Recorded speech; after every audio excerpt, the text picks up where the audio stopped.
पूरी करो, हमारी मांगे पूरी करो, पूरी करो।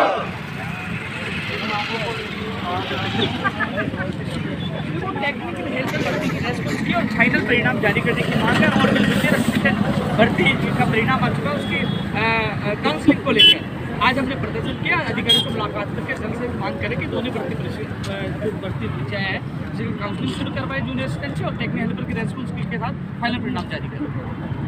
आगे अगर आपकी बातें नहीं मानते तो फिर संघर्ष तो जारी है, जारी रहेगा जब तक मांगे पूरी नहीं होगी। संघर्ष सड़क पर जारी था और जारी रहेगा।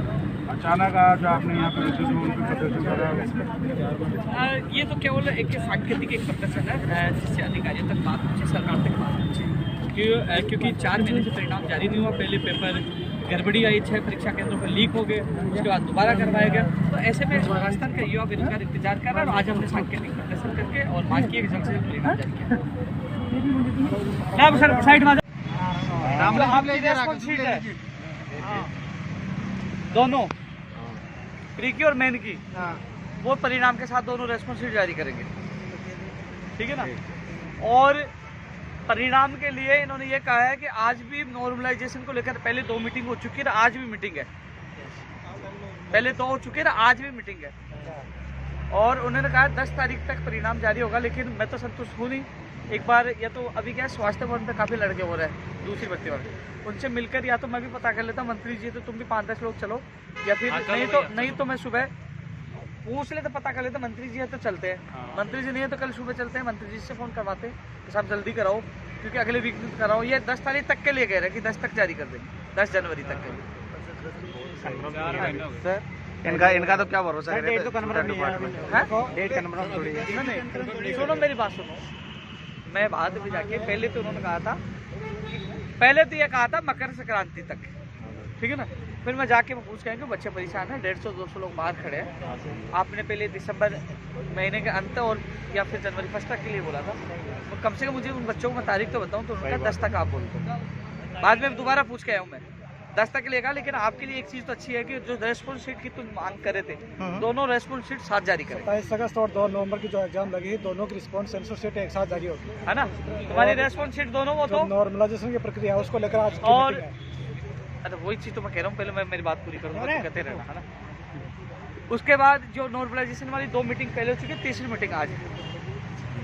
CMD साहब नहीं थे, नाथाव जी से मुलाकात की थी और मैंने तो एक सवाल वो भी उठाया है, मैं भी अभी सरकार के सामने भी उठाऊंगा कि जो 6 परीक्षा केंद्र थे, तो SOG के नए कानून थे तो उनकी मान्यता रद्द क्यों नहीं हुई? संपत्ति जब तो कार्रवाई थोड़ी चाहिए, अपराधी जेल से बाहर आके अब घूम रहे हैं आराम से और भर्ती परीक्षा वो लूटेंगे। तो ये चीज भी हाँ सील करना चाहिए, जो सील करो जेल में डालो। अरे कोई भी हो चाहे कितना ही बड़ा अपराधी क्यों ना हो, नया कानून आया है क्योंकि नया कानून के बाद 6 परीक्षा केंद्रों पर गड़बड़ी हुई है।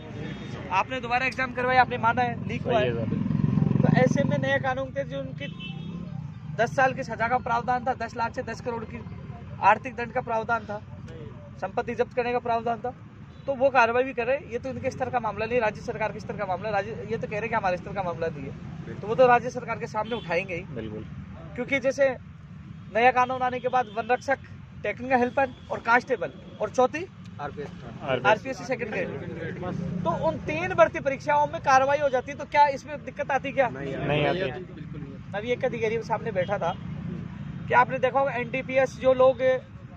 NDPS जो तस्करी का करते हैं, तो लोग तस्करी के केस कम क्यों आते हैं? उनको पता है कि उनकी जमानत नहीं होती है, तो लोग आजकल पेपर लीक में लगे क्योंकि इसमें पता है जमानत हो जाती है। तो इनमें डर होना चाहिए, जैसे तस्करी के लिए लोगों में डर है, 100 में से 1 केस आता है या 100 में से 80 केस इसके आ रहे, पेपर लीक के आ रहे। तो ऐसे में अपने रासुका का मतलब क्या होता है? NSA रासुका, राष्ट्रीय सुरक्षा कानून का मतलब होता है कि एक बार गिरफ्तार कर लिया तो साल भर तक कोई जमानत नहीं। तो ये चीज लागू होना चाहिए। मान लीजिए आप लोग तमाम हो या लोग गए, इसमें से आधे से ज्यादा का नंबर आएगा, आधों का नंबर नहीं आएगा, लेकिन जिसका नहीं आया आने वाली भर्ती परीक्षाओं में तो उनका भविष्य बचे। सही बात है। ये तो मैं आपकी यहाँ की बात नहीं, औपचारिक मैं तौर पे बात कर रहा हूँ। आपसे मैं निवेदन करूंगा जी, तमाम आप युवा हो, 28 तारीख को जो आने वाली भर्ती परीक्षाओं का भविष्य बचाने के लिए हम इकट्ठा हो रहे हैं, तो आना है। मैं तो आपके साथ पहले भी था। हाँ सही है। ठीक है, मैं तो आपके साथ हूँ। कल यदि कि अभी पता लग गया तो मैं एक व्यक्ति को बता दूंगा। अभी क्या कि स्वास्थ्य भवन है ना, वहाँ प्रयोगशाला सहायक की भर्ती के 200 लड़के बैठे हैं। मैं यहाँ से पहले गया हूँ अपने सेंट्रल पार्क में बीएड बीएसटीसी वाली जो अभ्यर्थी है उनसे मिला हूँ। सेकंड आपके पास आऊँ, थर्ड उनके पास जाऊँगा और फिर सचिवालय में जाऊँगा। यानी कि पूरे दिन भर मैं युवाओं के लिए लगा रहता हूँ। ठीक है, हाँ 10 तारीख तक के लिए कहा उन्होंने। उपेंद्र भाई साहब ये तो झूठ बोलते हैं ऐसे ही। पहले इन्होंने 15 दिसंबर बोला, फिर 30 दिसंबर।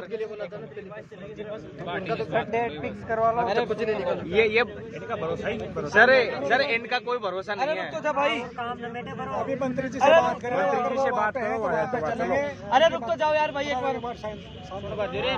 2 मिनट बात करो।